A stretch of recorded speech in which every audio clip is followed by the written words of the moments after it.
Good morning, one and all.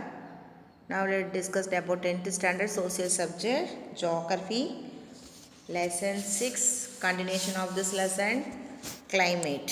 We have already learned that the Tropic of Cancer divides India roughly into two equal parts, and the state Tamil Nadu lies to the south of Tropical of Cancer, which is near the equator. Okay, காலநிலைன்னு சொல்லுவோம். ஏற்கனவே ரெண்டாவது lesson வந்து இந்த இந்தியாவுடைய climate பார்த்தோம் இல்லையா. அதில் வந்து டிராஃபிக் ஆஃப் கேன்சர் அப்படிங்கிறது இந்தியாவை ரெண்டு பாகமாக பிரிக்குது அப்படின்னு சொல்லி பார்த்தோம். அதனால் அதில் வந்து பார்த்திங்கன்னா அந்த கடகரேகைக்கும் தெற்க வந்து நம்மளுடைய தமிழ்நாடு அப்படிங்கிறது அமைஞ்சிருக்கு அப்படிங்கிறதையும் நீங்கள் ஏற்கனவே நமக்கு தெரியும். As it receives vertical sun rays, the temperature of the state is relatively high throughout the year. Okay. சூரியனுடைய செங்குத்து கதிர்களால் வெப்பநிலை அப்படிங்கிறது ஆண்டு முழுவதும் அதிகமாக தான் இருக்கும் அப்படின்னு சொல்லலாம். Though the state falls within the hot climatic zone, the east coast of Tamil Nadu enjoys tropical maritime climate. தமிழகம் வந்து வெப்பமண்டல காலநிலை மண்டல பகுதியில் அமைஞ்சிருந்தாலும் கிழக்கு கடற்கரை பகுதி வெப்பமண்டல கடல் காலநிலையை பெறுது அப்படின்னு சொல்லலாம். They are Bay of Bengal and Indian Ocean influence the climate of the coastal regions. இந்திய பெருங்கடல் மற்றும் வங்கக்கடல் ரெண்டும் கடற்கரையோர காலநிலையுடைய தாக்கத்தை ஏற்படுத்துது அப்படின்னு சொல்லலாம். While the east coast experiences tropical maritime climate, the western region of the state enjoys the mountainous climate. Low altitude and the distance from the sea are the reasons for high temperature and dry conditions in the central part of Tamil Nadu. Okay, அதான் கிழக்கு கடற்கரை பகுதியில் வெப்பமண்டல கடல் ஆதிக்க காலநிலையும் அதே வேளையில் மாநிலத்தின் மேற்கு பகுதியில் மலைப்பாங்கான காலநிலையும் நிலவுது. ஓகேவா. ஆனால் தமிழகத்துடைய மத்திய பகுதிகள் குறைந்த உயரமும் கடல்லிருந்து அதிக தூரம் விலகி இருக்கிறதுனால அதிகமான வெப்பநிலை மற்றும் வறண்ட காலநிலை அப்படிங்கிறது நிலவுதுன்னு சொல்லலாம். The migration of the vertical sun rays lead to the formation of different seasons in Tamil Nadu as follows. சூரியனுடைய செங்கத்து கதிர்களுடைய இடம்பெயர்றதுனால தமிழகத்தில் வந்து பல்வேறு பருவகாலங்கள் அப்படிங்கிறது உருவாகுது. அதை வந்து நமக்கு கீழே கொடுத்துருக்காங்க. சரியா. வாட் ஆர் த சீசன்ஸ் அப்படிங்கும்போது டோட்டலாக நம்ம இந்தியாவுக்கு எப்படி பார்த்தோமோ அதே மாதிரி சீசன் என்ன பண்ணுறோம், நம்ம 4 வகையாக பிரிக்கிறோம். Winter season, summer season, south west monsoon and north east monsoon. Winter seasons period January and February, summer season March to May, south west monsoon June to September, north east monsoon October to December. Okay, now let's see one by one. First one, winter season. During January and February, the vertical rays of the sun fall between the Tropic of Capricorn and the equator. குளிர்காலம்னு சொல்லுவோம். ஜனவரி மற்றும் பிப்ரவரி மாதங்களில் சூரியனுடைய செங்குத்து கதிர்கள் பூமத்தி ரேகைக்கும் மகர ரேகைக்கும் இடையில் விழுது. சரியா. Hence, Tamil Nadu and India on the whole receives landing rays from the sun. இந்த காலத்தில் இந்தியா உள்பட இந்த தமிழ்நாடு உள்பட இந்தியா முழுவதும் சாய்வான சூரிய கதிர்களை தான் பெறும். So the weather is slightly cooler during these month. அதனால் இந்த மாதங்களில் காலநிலை சற்று குளிராக வந்து காணப்படுது அப்படின்னு சொல்லலாம். Winter temperature in Tamil Nadu various from 15 degree Celsius to 25 degree Celsius. However, in the hill station, the winter temperature drops below 5 degree Celsius occasionally. Some valleys in the Nilgiri records even 0 degree Celsius. One mark note பண்ணிக்கோங்க அதை. This drop in temperature leads to the formation of thick mist and frost. The season is practically dry. Okay, அதாவது தமிழகத்தில் வந்து பார்த்திங்கன்னா குளிர்கால வெப்பநிலை 15 degree செல்சியஸ்லேருந்து 25 degree Celsius வரலும் மாறும். இருந்த போதிலும் மலைவாழ் இடங்களில் குளிர்கால வெப்பநிலை சில நேரங்களில் 5 டிகிரிக்கும் குறைவாக இருக்கும். சில நேரங்களில் நீலகிரியில் வந்து பார்த்திங்கன்னா சில பள்ளத்தாக்குகளில் வெப்பம் வந்து 0 டிகிரியாக வந்து நமக்கு பதிவாகும். ஓகேவா. இது 1 மார்க்கில் கேட்கலாம். இந்த குறைந்த வெப்பநிலை அடர் மூடுபனி மற்றும் மூடுபனி உருவாகிறதுக்கு காரணமாகும். சரியா. இந்த பருவத்தில் வறண்ட வானிலை அப்படிங்கிறது தான் நிலவும் அப்படின்னு சொல்கிறாங்க. ஓகேவா. Next, summer season. The apparent migration of the sun towards north during March, April and May, resulting in reception of vertical sun rays by South India. Okay, அதாவது கோடை காலம் அப்படின்னு சொல்லுவோம். இந்த கோடை காலம் அப்படிங்கும்போது எடுத்துக்கிட்டிங்க அப்படின்னா சூரியனுடைய வடக்கு நோக்கிய நகர்வு மார்ச், ஏப்ரல் மற்றும் மே மாதங்களில் நிகழ்கிறதுனால சூரியனுடைய செங்குத்து கதிரானது தென்னிந்தியாவின் மீது விழும். Thus there is a steady rise in temperature from the equators. Okay, அதனால் பூமத்திய ரேகையிலிருந்து வெப்பநிலையானது படிப்படியாக அதிகரிக்குது.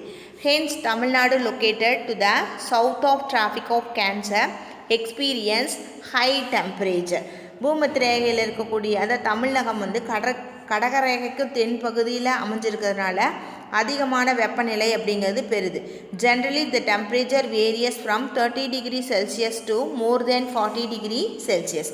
பொதுவாக வெப்பநிலையானது 30 டிகிரி செல்சியஸ்லேருந்து 40 டிகிரி செல்சியஸ் வரலும் வேறுபடும். Touring this season, particularly in the month of May, southern part of the state receives some rainfall from free monsoon showers, mango or blossom showers, it's otherwise called as, okay, and some parts experience convectional rainfall. Okay, இந்த பருவத்தில் குறிப்பாக மே மாதத்தில் தமிழகத்துடைய தென் பகுதியில் முன் பருவமழை மூலமாக வெப்பசலனம் மூலமாகவும் மழை அப்படிங்கிறது பெறப்படும் அப்படின்னு சொல்லி நாம் வந்து சொல்லலாம். ஓகேவா, next south west monsoon. The intense heating of the landmass of the north by the sun during March to May creates a well-developed low pressure in North India which draws wind from the Indian Ocean. Okay, தென்மேற்கு பருவக்காற்று காலம்னு சொல்லுவோம். March முதல் மே வரையிலும் சூரியனுடைய செங்குத்து கதிர்களால் வட இந்திய நிலப்பரப்பு அதிகமான வெப்பத்தை வந்து பெறும். சரியா, இதனால் வட இந்திய பகுதிகளில் குறைந்த அழுத்தம் அப்படிங்கிறது உருவாகும். This result in the formation of southwest monsoon. During this season, Tamil Nadu is located in the rain shadow region from the wind which blows from the Arabian Sea. இந்த சமயத்தில் காற்றானது அதிக காற்றழுத்தம் உள்ள இந்திய பெருங்கடலிருந்து வடக்கு நோக்கி வீசும். இதுதான் வந்து தென்மேற்கு பருவக்காற்று உருவாகிறதுக்கே காரணமாகும். இந்த பருவத்தில் அரபிக்கடலிருந்து வீசக்கூடிய தென்மேற்கு பருவக்காற்றுடைய மலை மறைவு பிரதேசத்தில் தமிழ்நாடு இருக்கிறதுனால இங்கே தமிழ்நாட்டுக்கு வந்து என்ன இருக்காதுன்னா மழைப்பொழிவு அப்படிங்கிறது இருக்காது. As a result Tamil Nadu receives only a meager rainfall from this monsoon. மிக குறைஞ்ச அளவுக்கு தான் மழை அப்படிங்கிறது நமக்கு கிடைக்கும். Rainfall during this season decreases from west to east. இந்த பருவத்தில் வந்து பார்த்திங்கன்னா மழைப்பதிவு மேற்குலேருந்து கிழக்கு நோக்கி குறைஞ்சிக்கிட்டே போகும். Coimbatore plateau receives an average of 50 cm rainfall.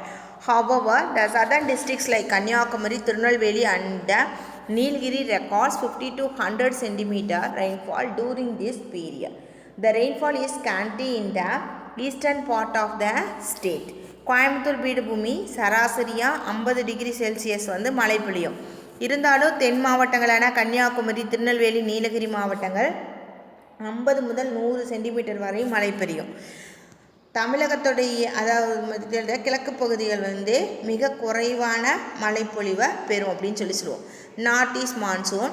The north east monsoon season commences from the month of October and lasts till mid-December. வடகிழக்கு பருவக்காற்று அக்டோபர் முதல் டிசம்பர் மாதத்துடைய முதல் பாதி அதுவரை நீடிக்கும். The high pressure created over Central Asia and the northern part of India becomes the sources for the northeast monsoon winds. மத்திய Asia மற்றும் வட இந்திய பகுதிகளில் உருவாகக்கூடிய அதிக அழுத்தம் வடமேற்கு பருவக்காற்று உருவாக காரணமாக அமையுது அப்படின்னு சொல்லலாம். The apparent migration of the sun from Tropic of Cancer to the Tropic of Capricorn causes a change in receiving temperature and air pressure during this season. Okay, இந்த பருவத்தில் சூரியன் கடகரேகையிலிருந்து மகர ரேகைக்கு செல்றதுனால வெப்பநிலை மற்றும் காற்று அழுத்தத்தினால பெரும் மாற்றம் அப்படிங்கிறத ஏற்படுத்துது. It makes the wind to blow towards Bay of Bengal from North India and get deflected by Coriolis forces and takes the northeast directions. Hence it is known as northeast monsoon. Okay, இதனால் என்னாகுன்னா வட இந்தியாவிலிருந்து வங்கக்கடலை நோக்கி காற்று வந்து வீசும். இந்த காற்று கொரியாலிசிஸ் விசை, ஓகேவா, அதாவது பூமியுடைய சுழற்சியினால் ஏற்படக்கூடிய அந்த விசைன்னு சொல்லுவோம். அந்த திசை வந்து விலக்கப்பட்டு வடகிழக்கு திசையிலேருந்து வீசும். அதனால் இந்த காற்றை வடகிழக்கு பருவக்காற்று அப்படின்னு சொல்லி அழைக்கப்படுது. As the northeast monsoon is the part of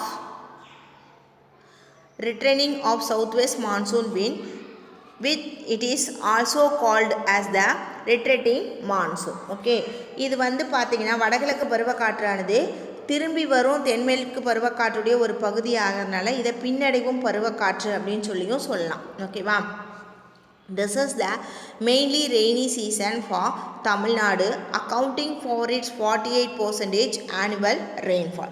தமிழ்நாட்டுடைய வருடாந்திர மழையளவில் 48% இந்த பருவத்தில் தான் நமக்கு கிடைக்கும். ஓகேவா, coastal districts of the state get nearly 60% of their annual rainfall and the interior districts get about 40 to 50% of the annual rainfall during this season. இந்த பருவத்தில் கடற்கரை மாவட்டங்கள் 60%, உள் மாவட்டங்கள் 40 முதல் 50% வரையிலான வருடாந்திர மழையை வந்து பெறுது. ஓகேவா, tropical cyclones are common during this seasons.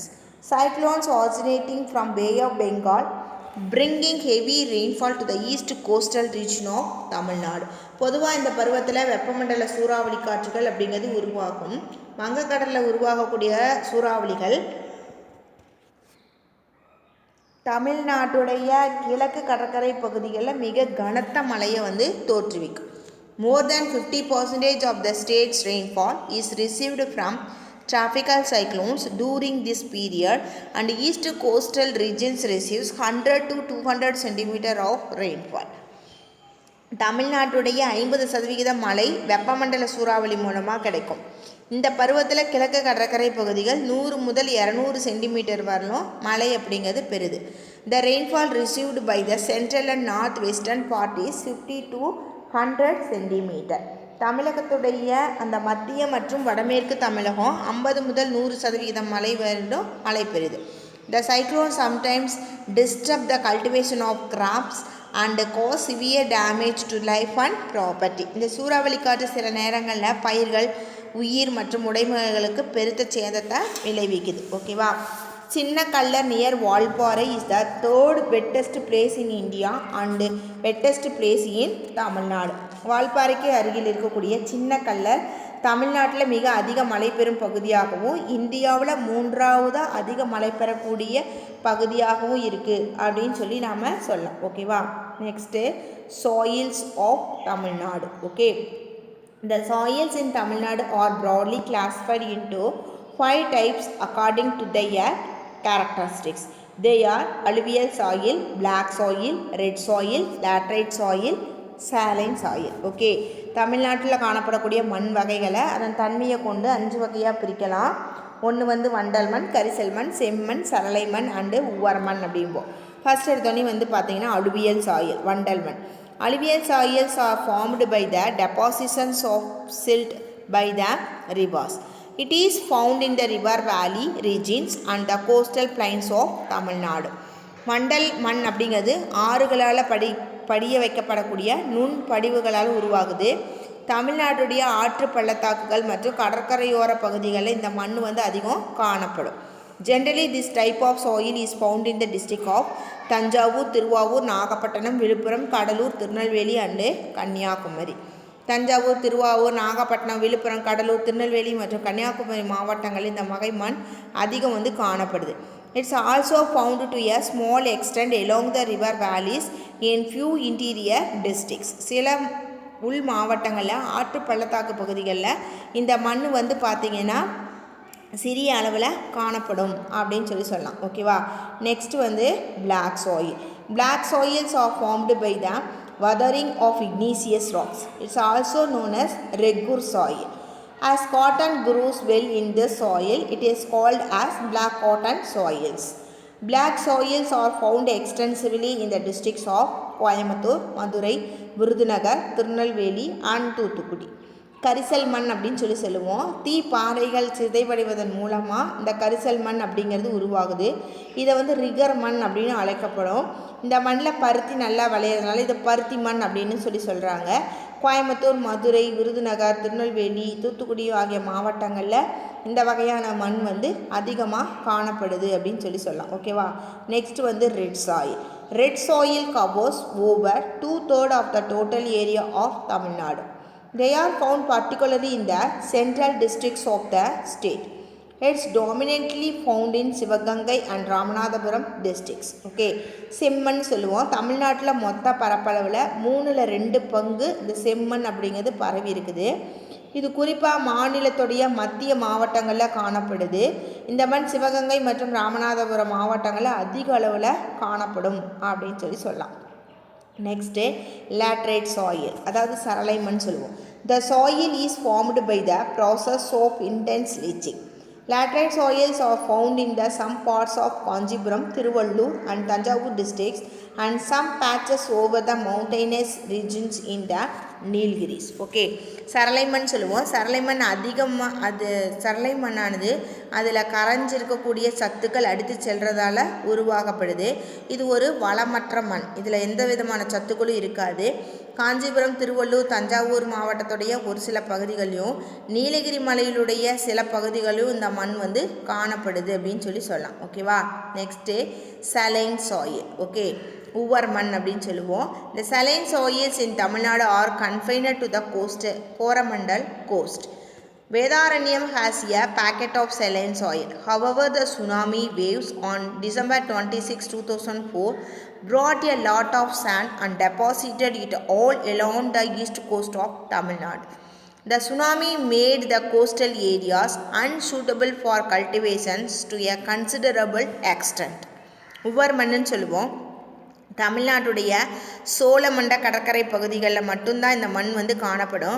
வேதாரண்ய பகுதிகளில் குறிப்பிடத்தக்க அளவில் இந்த உவர் மண் அப்படிங்கிறது காணப்படுது. டிசம்பர் 26, 2004 ஏற்பட்ட சுனாமி அலைகள் அதிக அளவில் மணல் படிவுகளை தமிழகத்துடைய கடற்கரை பகுதிகளில் படிய வச்சுருக்கு. இதனால் கடற்கரையில் சில பகுதிகள் வந்து பயிரிடுறதுக்கு உகந்ததாக இல்லாமல் இருக்குது. ஓகேவா. Next soil erosion. ஓகே, மண் அரிப்புன்னு சொல்லுவோம். Soil is a non-renewable resources. It is very difficult to replace the soil once it gets degraded. Okay, மண் அப்படிங்கிறது ஒரு புதுப்பிக்க இயலாத வளம் அப்படின்னு சொல்லுவோம். மண் அரிப்பு ஒரு முறை ஏற்பட்டால் அதை மீண்டும் புதுப்பிக்கிறது எளிதான செயல் அல்ல. Deforestation, overgrazing, urbanization and heavy rain are responsible for soil erosion in Tamil Nadu. Okay, காடுகளுடைய அதிகமான மேய்ப்பு, நகரமயமாக்கல், அதிகமான மழைப்பொழிவு இதெல்லாம் வந்து பார்த்திங்கன்னா மண் அரிப்புக்கான முக்கியமான காரணிகள் அப்படின்னு நாம் சொல்லுவோம். ஓகேவா. Soil erosion reduce the fertility of soils which in turn reduce agricultural productivity.